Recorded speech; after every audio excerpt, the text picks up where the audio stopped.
নমস্কাৰ এই মুহূৰ্তত আহি পৰিছে খন্দিয়াৰ কেইবাটাও গুৰুত্বপূৰ্ণ খবৰ আজি 25 ফেব্ৰুৱাৰী অসমৰ লগতে ভাৰতৰ বিভিন্ন প্ৰান্তৰ পৰা খন্দিয়াৰ কেইবাটাও খবৰ আহি পৰিছে এই মুহূৰ্তত জনাই আছো খন্দিয়াৰ গুৰুত্বপূৰ্ণ খবৰ ৰাইজৰ দলৰ সৈতে মিত্ৰতা ভংগ কৰিছে কংগ্ৰেছে আজি দিনটোৰ আটাইতকৈ গুৰুত্বপূৰ্ণ খবৰ মিত্ৰতা ভংগ হৈ পৰিছে কংগ্ৰেছ দলৰ সৈতে ৰাইজৰ দলৰ এটা বিগ ব্ৰেকিং নিউজ পলিটিক্যাল ডাঙৰ খবৰ মিত্ৰতা ভংগ কংগ্ৰেছ আৰু ৰাইজৰ দলৰ সবাতোকৈ গুৰুত্বপূৰ্ণ খবৰ এই মুহূৰ্তত মিত্ৰতাক লৈ যি জল্পনা কল্পনা চলি আছিল অৱশেষত ফাইনেল খবৰ ওলাই পৰিছে মিত্ৰতা ভংগ এবাৰ কংগ্ৰেছ আৰু ৰাইজৰ দলৰ মাজত অৱশেষত হাত দাঙিলে গৌৰৱ গগৈয়ে এটা বিগ ব্ৰেকিং নিউজ এই মুহূৰ্তত অখিল গগৈৰ সৈতে মিত্ৰতা ভংগ ঘোষণা গৌৰৱ গগৈ ডাঙৰ খবৰ প্ৰথমবাৰলৈ আনুষ্ঠানিকভাৱে মুখ খুলিছে গৌৰৱ গগৈয়ে সবাতোকৈ গুৰুত্বপূৰ্ণ খবৰ বিৰোধী ঐক্য মঞ্চৰ পৰা আউট হৈছে ৰাইজৰ দল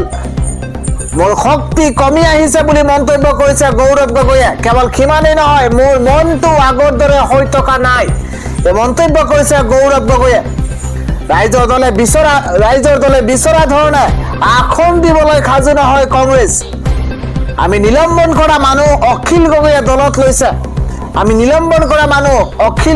দলত লৈছে অখিল গগৈক এৰি বিৰোধী আন দলৰ আসন বুজাবুজি চূড়ান্ত মিত্ৰতা ভংগ কৰিছে কংগ্ৰেছ আৰু ৰাইজৰ দলৰ মাজত আন্দিয়াৰ পৰৱৰ্তী আন এটা ডাঙৰ খবৰ হৈছে এবাৰ অখিল গগৈয়ে মন্তব্য কৰিছে মই কংগ্ৰেছৰ ওচৰত সাৰেণ্ডাৰ নকৰো ডাঙৰ খবৰ মই ৰাজহাৰ পোন কৰি থিয় দি থাকিম কংগ্ৰেছৰ ওচৰত মই ৰাজহাৰ বেকাৰ নকৰো মই অতুল বৰা প্ৰমোদ বড়ো হ'ব নিবিচাৰো এই মন্তব্য কৰিছে কংগ্ৰেছে সোনকালে চিধা কৰি উত্তৰ দিয়ক কিমান আসন ৰাইজৰ দলক দিব স্পষ্ট কৰক মই আৰু কংগ্ৰেছৰ লগত কম্প্ৰমাইজ নকৰো বুলি মন্তব্য অখিল গগৈ এতিয়া আমি ৰাইজৰ মাজত থাকিব লাগিছিল কিন্তু আমি আসন ভাগ বটোৱাৰা কৰি থাকিব লগা হৈছে 12খন আসনত আমি মানি লৈছো 3খন বন্ধুত্বসুলভ যুঁজ হ'ব 3খনত কিন্তু তাৰ পাছতো নিজৰ স্থিতি স্পষ্ট কৰা নাই কংগ্ৰেছে আমাক ভিলেন ভৰালে নহব কংগ্ৰেছে অসমৰ জনতাক কক মিত্ৰতা হ'বনে নহব ইতিমধ্যে স্পষ্টীকৰণ দিছে কংগ্ৰেছে অখিল গগৈয়ে কৈছে মই মৰি যাম কিন্তু মই ৰাজহাৰ বেকাৰ নকৰো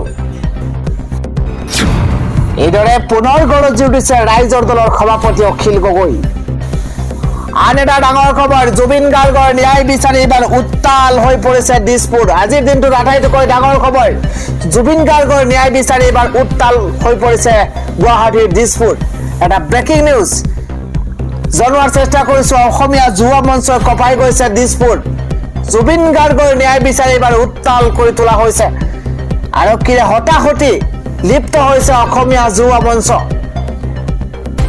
জুবিন গাৰ্গক ন্যায় দিবই লাগিবই এইদৰে উত্তাল প্ৰতিবাদ তাৰিখ কৰি থাকিলে নহব জুবিন গাৰ্গৰ মৃত্যুৰে দোষীক ফাঁচি দিয়ক ছিংগাপুৰৰ প্ৰবাসী অসমীয়াক অসমলৈ ধৰি লৈ আহক অন্যথা ভয়ংকৰ কাৰ্যসূচী হাতত লোৱা হ'ব এই হুংকাৰ অসমীয়া যুৱ মঞ্চৰ এটা খবৰ হৈছে টিকট বিচাৰি ৰাজীৱ ভৱনত প্ৰতিবাদ এবাৰ কংগ্ৰেছ কৰ্মী এটা বিগ ব্ৰেকিং টিকট বিচাৰি ৰাজীৱ ভৱনত প্ৰতিবাদ এবাৰ কংগ্ৰেছ কৰ্মী কোনো কাৰণতেই এৰি দিয়া নহব দলগাঁও এটা ডাঙৰ খবৰ জনোৱাৰ চেষ্টা কৰিছো ৰাইজৰ দলক কোনো পধ্যেই সমষ্টি এৰি দিয়া নহব হাতে হাতে প্লে কাৰ্ড লৈ প্ৰতিবাদ এবাৰ শতাধিক কংগ্ৰেছ কৰ্মী এটা গুৰুত্বপূৰ্ণ খবৰ দলগাঁৱত কংগ্ৰেছ প্ৰাৰ্থী প্ৰক্ষেপ কৰিবলৈ দাবী এবাৰ কংগ্ৰেছ কৰ্মী টিকট বিচাৰি ৰাজীৱ ভৱনত প্ৰতিবাদ কংগ্ৰেছ কৰ্মীৰ দলগাঁও সমষ্টিক লৈ উত্তাল প্ৰতিবাদ ডাঙৰ খবৰ কোনো কাৰণতে এৰি দিয়া নহব দলগাঁও ৰাইজৰ দলক কোনো পধ্যেই সমষ্টি এৰি দিয়া নহব পৰৱৰ্তী খবৰটো হৈছে ঘৰে ঘৰে আহি পৰিছে এবাৰ জাননী নিৰ্বাচনৰ পূৰ্বে উজনি অসমত হ'ব সৰ্ববৃহৎ উচ্ছেদ অভিযান এই মুহূৰ্তৰ ডাঙৰ খবৰ নিৰ্বাচনৰ পূৰ্বে ৰাজ্যত আকৌ হ'ব বৃহৎ উচ্ছেদ অভিযান ডাঙৰ খবৰ ঘৰে ঘৰে জাননী জাৰি কৰিছে ইতিমধ্যে বন বিভাগে এটা ডাঙৰ খবৰ জনোৱাৰ চেষ্টা কৰিছো। এসপ্তাহৰ ভিতৰতে চৰকাৰী ভূমি খালী কৰাৰ নিৰ্দেশ দিয়া হৈছে। ৰাজ্য চৰকাৰৰ পক্ষত ৰায় প্ৰদান সৰ্বোচ্চ ন্যায়ালয়ৰ। এটা ডাঙৰ খবৰ, 59টা পৰিয়াললৈ জাননী জাৰি কৰিছে প্ৰশাসনে। চৰকাৰী ভূমি খালী নকৰিলেই চলিব প্ৰশাসনৰ বুলডোজাৰ। গোলাঘাটৰ নেগেৰী বিলত চলিব উচ্ছেদ অভিযান। সৰ্বোচ্চ ন্যায়ালয়ৰ ৰায়দানৰ পাছতেই একচন মুডত এইবাৰ বন বিভাগ। নিৰ্বাচনৰ পূৰ্বে ৰাজ্যত আকৌ হ'ব বৃহৎ উচ্ছেদ অভিযান। ঘৰে ঘৰে জাননী জাৰি কৰিছে ইতিমধ্যে বন বিভাগে। নিৰ্বাচনৰ পূৰ্বেই ৰাজ্যত আকৌ হ'ব বৃহৎ উচ্ছেদ অভিযান। পৰৱৰ্তী খবৰটো হৈছে পাকিস্তানৰ প্ৰধানমন্ত্ৰী শ্বাহবাজ শ্বৰীফৰ জীৱন মই বচালো, নহলে ভাৰতে হত্যা কৰিবলৈ লৈছিল শ্বাহবাজক। এই মুহূৰ্তৰ ডাঙৰ খবৰ জনোৱাৰ চেষ্টা কৰিছো। মোৰ বাবে প্ৰাণ ৰক্ষা পৰিছে পাকিস্তানৰ প্ৰধানমন্ত্ৰী শ্বাহবাজ শ্বৰীফ। কোনে মন্তব্য কৰিছে জনোৱাৰ চেষ্টা কৰিছো। অন্যথা ভাৰতে শ্বাহবাজ শ্বৰীফক হত্যা কৰিলেহেঁতেন। মই জীৱন ৰক্ষা কৰিছো শ্বাহবাজ শ্বৰীফৰ। মোৰ বাবেই শ্বাহবাজ শ্বৰীফৰ হত্যা নহল। ভাৰত পাকিস্তানৰ যুদ্ধ পাৰমাণৱিক যুদ্ধৰ দিশে আগবাঢ়িছে। কেৱল মাত্ৰ মোৰ হস্তক্ষেপৰ বাবে 35 মিলিয়ন লোকৰ প্ৰাণ ৰক্ষা পৰিছে। মই হস্তক্ষেপ কৰিলো বাবে ভাৰত পাকিস্তানৰ যুদ্ধৰ অৱসান ঘটিছে। অপাৰেচন সিন্দুৰক লৈ সদনত এই মন্তব্য কৰিছে ডনাল্ড ট্ৰাম্পে। ডনাল্ড ট্ৰাম্পে কৈছে যে মোৰ বাবে ৰক্ষা পৰিছে পাকিস্তানৰ প্ৰধানমন্ত্ৰী শ্বাহবাজ শ্বৰীফ। পৰৱৰ্তী খবৰটো হৈছে ফাষ্ট ট্ৰেক আদালত গঠন হ'ব, কিন্তু সিদ্ধাৰ্থ শ্যামকানুৱে জামিন পালে মোক দুখ নিদিব। এই মুহূৰ্তৰ ডাঙৰ খবৰ জনোৱাৰ চেষ্টা কৰিছো। কিন্তু সিদ্ধাৰ্থ শ্যামকানুৱে জামিন পালে মোক দুখ নিদিব মন্তব্য কৰিছে মুখ্যমন্ত্ৰী হিমন্ত বিশ্ব শৰ্মাই। ডাঙৰ খবৰ জনোৱাৰ চেষ্টা কৰিছো। ফাষ্ট ট্ৰেক আদালতত জুবিনৰ পৰিয়ালৰ সৈতে কথা পাতি দিয়া হ'ব। বৰ্তমান ৰিজাল্ট ভাল হৈ আছে। সিদ্ধাৰ্থ শ্যামকানু, অমৃত প্ৰভা, শেখৰ সন্দীপন এতিয়াও জেলত। 5 অভিযুক্তই এতিয়াও জামিন পোৱা নাই। জেলত থকাই 4-5 মাহ হৈ গ'ল। এতিয়া এয়াই সফলতা। জুবিনক লৈ কোনেও ৰাজনীতি নকৰিব। একাংশই জুবিনক লৈ ৰাজনীতি কৰি আছে। একাংশৰ মতে নিৰ্বাচনৰ পিছতে 5 অভিযুক্তৰ জামিন হৈ যাব। তেনেহলে নোলাব পৰা ব্যৱস্থা কৰিবলৈ ভাল উকিল নিদিয়ে কিয়? জীৱিত কালত জুবিন গাৰ্গক সন্মানেই কৰা নাছিল। জুবিনক ভাল পোৱা মানুহবোৰৰ বিশ্বাস মোৰ ওপৰত আছে। জুবিনক লৈ ৰাজনীতি কৰা মানুহবোৰৰ মোৰ ওপৰত বিশ্বাস নাই দেৱে মন্তব্য কৰিছে মুখ্যমন্ত্ৰী হিমন্ত বিশ্ব শৰ্মাই। পৰৱৰ্তী খবৰটো হৈছে লাখ লাখ লোকলৈ এইবাৰ ফ্ৰী দাইল, চেনি, নিমখ আৰু মিঠাতেল। এই ঘোষণা কৰিছে ৰাজ্যৰ মুখ্যমন্ত্ৰী হিমন্ত বিশ্ব শৰ্মাই। এটা বিগ ব্ৰেকিং, সম্পূৰ্ণ বিনামূলীয়া হ'ব ৰেচনৰ সামগ্ৰী। এটা ভাল খবৰ ৰাজ্যবাসীৰ কাৰণে জনোৱাৰ চেষ্টা কৰিছো। সম্পূৰ্ণ বিনামূলীয়া হ'ব ৰেচনৰ সামগ্ৰী। ৰেচনৰ সামগ্ৰীৰ বাবে কোনো পৰিয়ালে এটকাও দিব নালাগে, এটকাও খৰচ কৰিব নালাগে। এটকাও নিদিয়াকৈ লাভ কৰিব দাইল, চেনি, নিমখ আৰু মিঠাতেল। নিৰ্বাচনৰ পাছতেই সকলো ৰেচন হ'ব সম্পূৰ্ণ বিনামূলীয়া। ইয়াৰ বাবে এটা বিশেষ কাম কৰিব লাগিব ৰাইজে। বিজেপিক ভোট দি নিৰ্বাচনত জিকাব লাগিব। বিজেপিয়ে চৰকাৰ গঠন কৰিলেহে এই সকলো হ'ব বিনামূলীয়া মন্তব্য কৰিছে ৰাজ্যৰ মুখ্যমন্ত্ৰী হিমন্ত বিশ্ব শৰ্মাই। আন এটা ডাঙৰ খবৰ, অকলশৰীয়া হৈ পৰিছে ভূপেন বৰা। ভূপেন বৰাৰ বিৰুদ্ধে মুকলি বিদ্ৰোহ বিজেপি কাৰ্যকৰ্তাৰ। ডাঙৰ খবৰ এই মুহূৰ্তত জনোৱাৰ চেষ্টা কৰিছো। অকলশৰীয়া হৈ পৰিছে ভূপেন বৰা। ভূপেন বৰাৰ বিৰুদ্ধে মুকলি বিদ্ৰোহ বিজেপি কাৰ্যকৰ্তাৰ। ভূপেন বৰাৰ বিৰুদ্ধে বিদ্ৰোহ আৰম্ভ এইবাৰ বিহপুৰীয়াত। এটা ব্ৰেকিং নিউজ, বিহপুৰীয়াবাসীক লাগে এইবাৰ ভূমিপুত্ৰ। বিহপুৰীয়াৰ বিজেপিক নালাগে ভূপেন বৰাক। এটা ডাঙৰ খবৰ, দল বাগৰা নেতা গ্ৰহণ নকৰে বিহপুৰীয়াৰ বিজেপি কৰ্মীয়ে। কমিশ্যন বৰা ভূপেন বৰাক আমাক নালাগে, আমাক অমিয় কুমাৰ ভূঞাকো নালাগে। বিপুৰীয়াবাসীৰ স্বাভিমানক আঘাত নকৰিব। স্থানীয় খিলঞ্জীয়া ব্যক্তিক প্ৰাৰ্থিত্ব প্ৰদান কৰক। ভূপেন বৰাক বিজেপি টিকট দিলে সহ্য নকৰো। বিজেপিৰ কাৰ্যকৰ্তা হিচাপে থাকক ভূপেন বৰা। এবাৰ ক্ষোভ উজাৰিছে, অকলশৰীয়া হৈ পৰিছে এতিয়া ভূপেন বৰা। ভূপেন বৰাৰ বিৰুদ্ধে মুকলি বিদ্ৰোহ এইবাৰ বিজেপিৰ কাৰ্যকৰ্তাৰ। খবৰটো হৈছে ৰমজান মাহতে ৰাজ্য জোকাৰি যোৱা এক ভয়ংকৰ কাণ্ড। হিন্দু মহিলাক জোৰ জবৰদস্তি নিষিদ্ধ মাংস খাবলৈ দিছে এইগৰাকী আব্দুল হকে। এই মুহূৰ্তত ডাঙৰ খবৰ, ৰমজান মাহৰ মাজতে ৰাজ্য কঁপাই যোৱা ভয়ংকৰ ঘটনা। হিন্দু মহিলাৰ সৈতে জঘন্য কাণ্ড এইবাৰ মুছলমান যুৱকৰ। ব্ৰেকিং নিউজ, হিন্দু মহিলাক নিষিদ্ধ মাংস খাবলৈ দিছে মুছলমান যুৱকে। গোলাঘাটৰ এগৰাকী হিন্দু মহিলাৰে এই কাণ্ড, শ্ৰীভূমিৰ মুছলমান যুৱকৰ। লজ্জাজনক খবৰ এই মুহূৰ্তত। কৰ্মসূত্ৰে চেন্নাইত আছিল হিন্দু মহিলাগৰাকী। আব্দুল হক নামৰ মুছলমান যুৱকজনে নিজকে ৰাজু দেৱ বুলি চিনাকি দিছিল। নিজকে হিন্দু বুলি চিনাকি দি বিয়া কৰোৱাইছিল মহিলাগৰাকীক। মহিলাগৰাকীক বলপূৰ্বকভাৱে নিষিদ্ধ মাংস খাবলৈ বাধ্য কৰোৱাইছিল। শাৰীৰিক নিৰ্যাতন চলোৱাৰো অভিযোগ আব্দুল হকৰ বিৰুদ্ধে। চেন্নাইৰ পৰা কোনোমতেই শ্ৰীভূমিলৈ গুচি আহে ভুক্তভোগী মহিলাগৰাকী। আব্দুল হক উৰ্ফে ৰাজু দেৱৰ বিৰুদ্ধে নিলাম বজাৰ থানাত এজাহাৰ দাখিল কৰা হৈছে। ন্যায় বিচাৰিলে ভুক্তভোগী মহিলাগৰাকীয়ে। ৰমজান মাহৰ মাজতেই ৰাজ্য কঁপাই যোৱা এক ভয়ংকৰ ঘটনা সংঘটিত হৈছে। পৰৱৰ্তী খবৰটো হৈছে মুখ্যমন্ত্ৰী হিমন্ত বিশ্ব শৰ্মাই মিত্ৰতা সন্দৰ্ভত প্ৰতিক্ৰিয়া প্ৰকাশ কৰিছে। মিত্ৰতা সন্দৰ্ভত মুখ্যমন্ত্ৰীগৰাকীয়ে কৈছে যে বিজেপিলৈ আৰু বহু কংগ্ৰেছ নেতা আহিব, কিন্তু টিকট দিয়া অসুবিধা হ'ব। কংগ্ৰেছে এইবাৰ বিৰোধীৰ সভাপতিৰ আসন হেৰুৱাব। বিৰোধীৰ মিত্ৰতা সন্দৰ্ভত এইবাৰ প্ৰতিক্ৰিয়া প্ৰকাশ কৰিছে ৰাজ্যৰ মুখ্যমন্ত্ৰী হিমন্ত বিশ্ব শৰ্মাই।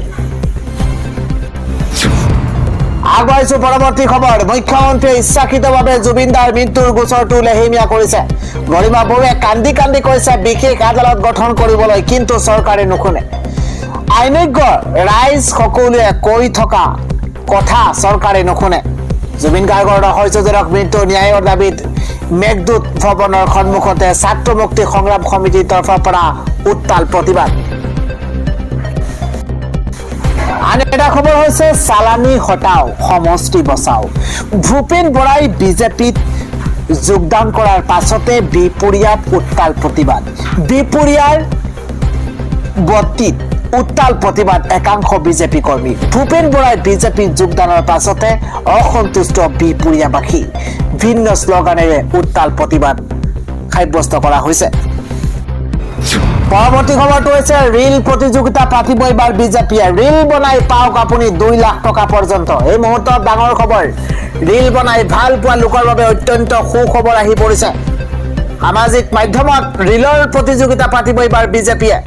এটা বিগ ব্ৰেকিং, ৰীল বনাই আপুনি লাভ কৰিব পাৰে 50,000ৰ পৰা 2 লাখ টকা। এটা ডাঙৰ খবৰ, ৰীল প্ৰতিযোগিতাৰ বিষয় হ'ব বিকশিত অসম, অগ্ৰগামী অসম। এটা ডাঙৰ খবৰ জনোৱাৰ চেষ্টা কৰিছো। প্ৰতিযোগীয়ে নিজৰ পেজ বা একাউণ্টত আপলোড কৰিব লাগিব ৰীল। আপলোড কৰা ৰীলৰ লিংক হোৱাটছএপ যোগে কৰিব লাগিব আপুনি প্ৰেৰণ। ৰীলৰ প্ৰথম পুৰস্কাৰ 2 লাখ টকা, দ্বিতীয় পুৰস্কাৰ 1 লাখ আৰু তৃতীয় পুৰস্কাৰ হৈছে 50,000 টকা। ৰীলৰ লগতে 3টা শাখাত ৰচনা প্ৰতিযোগিতা অনুষ্ঠিত কৰিব বিজেপিয়ে। 15 মাৰ্চৰ ভিতৰত 9395078898 এই নম্বৰত প্ৰেৰণ কৰিব লাগিব ৰচনাসমূহ। 18 বছৰৰ তলৰ, 18 পৰা 40 বছৰ আৰু 40 ঊৰ্ধৰ শাখাত অনুষ্ঠিত হ'ব ৰচনা প্ৰতিযোগিতা। 18 বছৰ অনুৰ্ধৰ বিষয় হৈছে ভৱিষ্যতৰ অসম নিৰ্মাণত বিজেপিয়ে ল'ব পৰা ভূমিকা। 19 পৰা 40 বছৰ বয়সৰ এটা বিষয় হৈছে নিকা আৰু শস্য নিয়োগ ব্যৱস্থা তথা শাসন ব্যৱস্থাৰ প্ৰতিষ্ঠিত বিজেপি চৰকাৰৰ অৱদান। আৰু 40ৰ ঊৰ্ধৰ বিষয় হৈছে 2047ত অসমখনক সুৰক্ষিত কৰি ৰখাৰ বাবে বিজেপিয়ে ল'ব পৰা পৰিকল্পনা। ৰচনা প্ৰতিযোগিতাৰ প্ৰথম পুৰস্কাৰ হ'ব 25,000, দ্বিতীয় পুৰস্কাৰ 15,000 আৰু তৃতীয় পুৰস্কাৰ হ'ব 10,000 টকা। নিৰ্বাচনৰ প্ৰাক্কলতে বিজেপি আৰম্ভ কৰিছে ৰচনা আৰু ৰীল প্ৰতিযোগিতা। পৰৱৰ্তী খবৰটো হৈছে ৰাষ্ট্ৰসংঘত গৃহীত ইউক্ৰেইনৰ শান্তি প্ৰস্তাৱ। ভোটদানৰ পৰা বিৰত থাকিল ভাৰত আমেৰিকাকে ধৰি 51খন দেশ। ৰাছিয়া আৰু ইউক্ৰেইনৰ মাজত অব্যাহত থকা সংঘাতৰ চতুৰ্থ বৰ্ষপূৰ্তিত মঙলবাৰে ৰাষ্ট্ৰসংঘৰ সাধাৰণ পৰিষদত এক গুৰুত্বপূৰ্ণ শান্তি প্ৰস্তাৱ গৃহীত হয়। দুয়োখন দেশৰ মাজত তৎকালীন পূৰ্ণাংগ আৰু চৰ্তহীন যুদ্ধবিৰতিৰ আহ্বান জনাই ইউক্ৰেইনে উত্থাপন কৰা এই প্ৰস্তাৱটোৰ সপক্ষে সংখ্যাগৰিষ্ঠ দেশে মতদান কৰে যদিও 193 জনীয়া পৰিষদৰ এই নিৰ্ণায়ক ভোটদান প্ৰক্ৰিয়াৰ পৰা ভাৰতকে ধৰি 51খন দেশে নিজকে আঁতৰাই ৰাখি এক নিৰপেক্ষ স্থিতি গ্ৰহণ কৰিছে। উল্লেখযোগ্য যে ইউক্ৰেইনৰ স্থায়ী শান্তিৰ সমৰ্থন শীৰ্ষক এই প্ৰস্তাৱটোৰ সপক্ষে 107খন দেশে ভোটদান কৰাৰ বিপৰীতে 12খন দেশে ইয়াৰ বিৰোধিতা কৰে। ভাৰতৰ লগতে আমেৰিকা যুক্তৰাষ্ট্ৰ, চীন, বাংলাদেশ, শ্ৰীলংকা, ব্ৰাজিল, দক্ষিণ আফ্ৰিকা, বাহৰেইন আৰু সংযুক্ত আৰব আমিৰশ্বাহী আদিৰ দৰে 51খন ৰাষ্ট্ৰই এই ভোটদান প্ৰক্ৰিয়াৰ পৰা নিজকে আঁতৰাই ৰাখে। অৱশ্য বৃহৎ সংখ্যক দেশে ভোটদানৰ পৰা বিৰত থকাৰ পাছতো সৰহ সংখ্যক সদস্য ৰাষ্ট্ৰৰ সমৰ্থনত প্ৰস্তাৱটো সাধাৰণ পৰিষদত আনুষ্ঠানিকভাৱে গৃহীত হয়। আন এটা ডাঙৰ খবৰ হৈছে শাসকীয় বিজেপি দলে ক্ষমতাৰ নিচাত অন্ধ হৈ অসমৰ জনপ্ৰিয় কণ্ঠশিল্পী জুবিন গাৰ্গ আৰু তেওঁৰ স্বৰ্গীয় ভগ্নী জংকী বৰঠাকুৰক চৰম অপমাননা কৰাৰ এক গুৰুতৰ অভিযোগ উত্থাপন হৈছে। নিৰ্বাচনী প্ৰচাৰৰ নামত অন্ধ হৈ দলটোৱে বঙাইগাঁও জিলাৰ অভয়াপুৰীত যি কাণ্ড সংঘটিত কৰিছে তাক লৈ সমগ্ৰ ৰাজ্যজুৰি এক প্ৰতিক্ৰিয়াৰ সৃষ্টি হৈছে। অভয়াপুৰীৰ দেওহাটীৰ উৰণ খেতুৰ তলত জুবিন অনুৰাগীসকলে জুবিন গাৰ্গ আৰু জংকী বৰঠাকুৰৰ প্ৰতি শ্ৰদ্ধা জনাই অতি আদৰেৰে দুখন দেৱাল চিত্ৰ অংকন কৰিছিল। কিন্তু বিজেপিৰ কৰ্মীসকলে বিজেপি কিয় লাগে শীৰ্ষক প্ৰচাৰ চলোৱাৰ উদ্দেশ্যে সেই প্ৰাণৰ শিল্পীগৰাকীৰ প্ৰতিচ্ছবিৰ ওপৰতেই নিজা দলীয় পোষ্টাৰ লগাই আধাতকৈ অধিক অংশ ঢাকি পেলায়। চৰকাৰী পক্ষই জুবিন গাৰ্গৰ ন্যায় প্ৰদানত বিলম্ব কৰা বা সোণাপুৰৰ জুবিন ক্ষেত্ৰৰ নিৰ্মাণ আধৰুৱা কৰি ৰখাৰ বাবে ইতিমধ্যে সমালোচিত হৈ থকাৰ মাজতে এই ঘটনাই জুইত ঘিউ ডলাৰ দৰে কাম কৰিছে। আনকি চৰকাৰী কাৰ্যালয়ৰ দেৱালতো দলীয় বিজ্ঞাপন লগোৱাৰ পৰা বিৰত থকা নাই গেৰুৱা দলটো। জুবিন গাৰ্গক লৈ ৰাজনীতি নকৰো বুলি কোৱা দলটোৰ এই মই মতালিক কৃষক মুক্তি সংগ্ৰাম সমিতিকে ধৰি বিভিন্ন দল সংগঠনে ধিক্কাৰ দিছে। অৱশ্য জনসাধাৰণৰ তীব্ৰ ক্ষোভ দেখি পৰৱৰ্তী সময়ত বিজেপিৰ একাংশ কৰ্মীয়ে সেই স্থানৰ পৰা পোষ্টাৰসমূহ আঁতৰাই মুখ লজ্জা বচাবলৈ চেষ্টা কৰে যদিও শাসক দলৰ এনে কাণ্ড জ্ঞানহীন কাৰ্যই অসমীয়াৰ আৱেগক গভীৰভাৱে আঘাত কৰিছে। জনাইছো আন এটা খবৰ, হিমন্ত বিশ্ব শৰ্মাৰ ঘৃণা বিয়পোৱা ভাষণৰ বিৰুদ্ধে গুৱাহাটী উচ্চ ন্যায়ালয়ত ৰাজহুৱা স্বাৰ্থ জড়িত আবেদন দাখিল। মুখ্যমন্ত্ৰী ডক্টৰ হিমন্ত বিশ্ব শৰ্মাৰ বিৰুদ্ধে আজি গুৱাহাটী উচ্চ ন্যায়ালয়ত এখন ৰাজহুৱা স্বাৰ্থ জড়িত আবেদন দাখিল কৰা হৈছে। বিশিষ্ট বুদ্ধিজীৱী ডক্টৰ হীৰেণ গোহাঁই, অসম আৰক্ষীৰ প্ৰাক্তন সঞ্চালক প্ৰধান তথা বিশিষ্ট কবি হৰেকৃষ্ণ ডেকা আৰু নৰ্থ ইষ্ট নাওৰ মুখ্য সম্পাদক পৰেশ মালাকাৰে যুটীয়াভাৱে এই আবেদন দাখিল কৰিছে। তিনিজন বিশিষ্ট ব্যক্তিৰ লগতে CPIM আৰু CPIMৰ মুখ্যমন্ত্ৰীগৰাকীয়ে বিভিন্ন সময়ত প্ৰদান কৰা বিতৰ্কিত আৰু সাম্প্ৰদায়িক মন্তব্যৰ বিৰুদ্ধে আন এখন আবেদন 21 ফেব্ৰুৱাৰীত গুৱাহাটীৰ উচ্চ ন্যায়ালয়ত দাখিল কৰিছিল বুলি জানিব পৰা গৈছে।